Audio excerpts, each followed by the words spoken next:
made by Maureen Dobkin with Anthony Gregory, a retired photographer. Hello everyone, Maureen Dobkin here. After the Queen Mum died, some of our partially sighted listeners may remember seeing a beautiful photograph of her on the front page of the Herts Advertiser. It was taken in 1993 when she visited St Albans. And the St Albans newspaper photographer who took that picture is sitting opposite me in the Talking Newspaper studio today, Anthony Gregory, known to everyone as Greg. Hello, Greg. Hello, hello. First, Greg, tell us how you came to take that picture of the Queen Mum. Well, I heard that she was visiting the cathedral and I had no assignment. I had camera and a 1000mm catadioptric lens, which is one of these sort of silly mirror lenses, and she was all over 300 feet away from me. So I started taking pictures when her Rolls-Royce NLT6 came along, and she started talking to all the children, and I got through a whole roll of 36, and I just got one picture which was, I thought, ideal, but nobody ever published it except recently when the dear Queen Mother died. They used it on the front page of the Herts Advertiser. Well, I can see it right in front of me now, and it really is a beauty. Let's go back to the beginning of your photographic career. How did it all begin? You're 81 now, so I'm guessing it was quite some time ago. Yes, well, I was in the RAF during the war. I was stationed in India for 5 years. And I met up with a chap called Roy Sanders who lived at Thirsk. And he introduced me to photography. And we used to have to develop film at about 130 degrees Fahrenheit. We got what they call reticulation as easily as anything. It's very hard to get reticulate. It's a kind of a form of mottling on a film. It's very difficult to get. However, that's how I learnt my photography.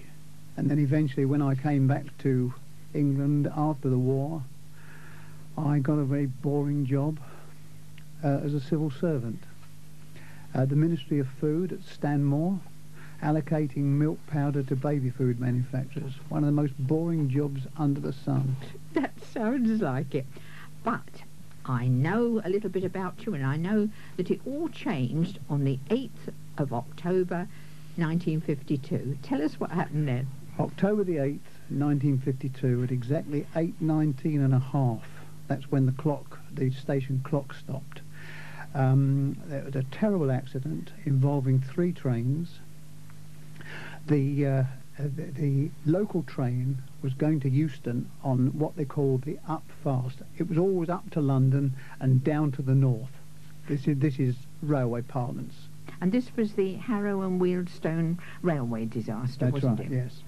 Well, now, I lived literally across the road, and I didn't hear it because it was so near, because it was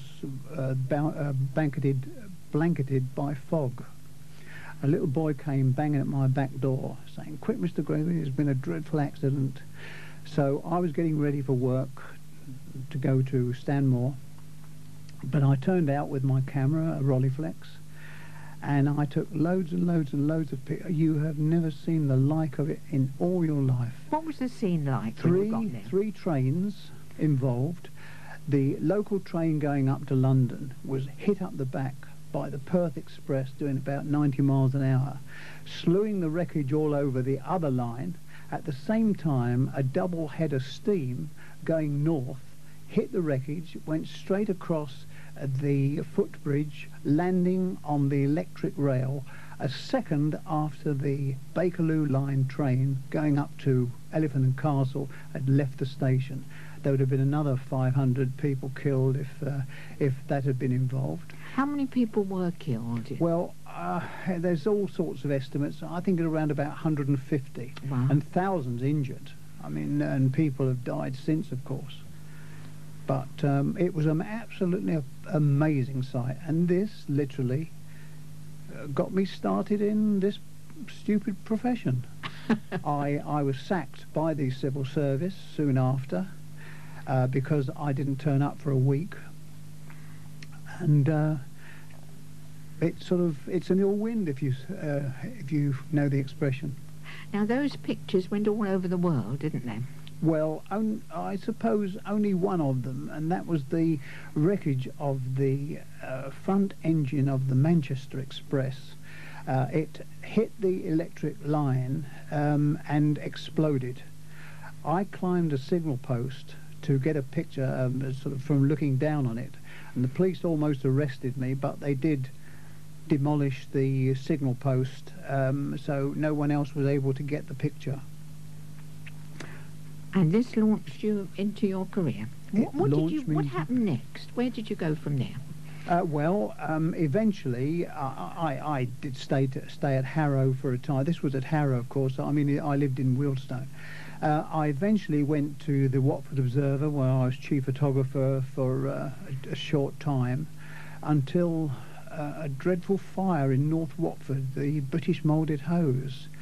And I got there. I went on my own sort of transport, initiative, if you like. And the thing is, I risked my life taking pictures of this disaster. When I got back, I'd changed the darkroom round that very day and forgot, and I plunged everything into the hypo, ruining everything. Oh. So I was what they call persona non grata for a while. Anyway, eventually I came to the Hearts Advertiser, where I was chief photographer for about 20 odd years. Then I went on from there to Harlow, where I was picture editor for about another 10 years, and then freelance for the rest of the time. I've now given up completely, but unfortunately I'm still involved because the Queen, watch out for the Jubilee pictures. I think it's next week, isn't it? Yes. The Hearts Advertiser will be using some of my stuff. Also, the Hearts Mercury series, they're going to do a special supplement of some of my pictures. And then, of course, October the 8th, 1952, 2002, 50 years since the Harrow train disaster. Some of my pictures are going into a new book on the subject. Wow, so you're still very much involved. Now, tell us about some of the famous people that you've photographed. You've got some in a pile in front of you there. Tell us about some of them. Let's see now, who shall I say? H.M. the Queen, of course. I took photographs of her when she opened the QE2 hospital in Welwyn Garden City in 1963. And then, as luck would have it, I was engaged to take some pictures of her when she came back to the same hospital to open a new department in 1993. So 30 years difference. The only trouble was, the difference is, that in 1963 they were all black and white. In 1993 they were all colour. Then who else was there? Well, I'm sure you photographed other members of the royal family. The Queen Mum, Princess Diana.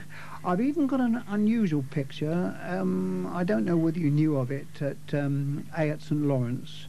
There was a silk farm there, run by Zoe Lady Hart Dykes, a lovely lady, and she ran the Lullington Silk Farm.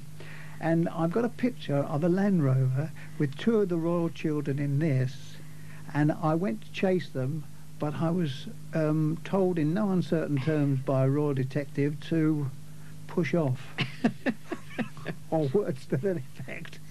So I was only able to just get the one picture, but I've got, I think it was Prince, what's his name? Andrew? Fergie's husband. It is Andrew. Yeah, Andrew, and I think Lindley as well. Oh, right. Marvellous. Then, of course, Queen Mum and the Duke of Edinburgh playing polo at Smith's Green.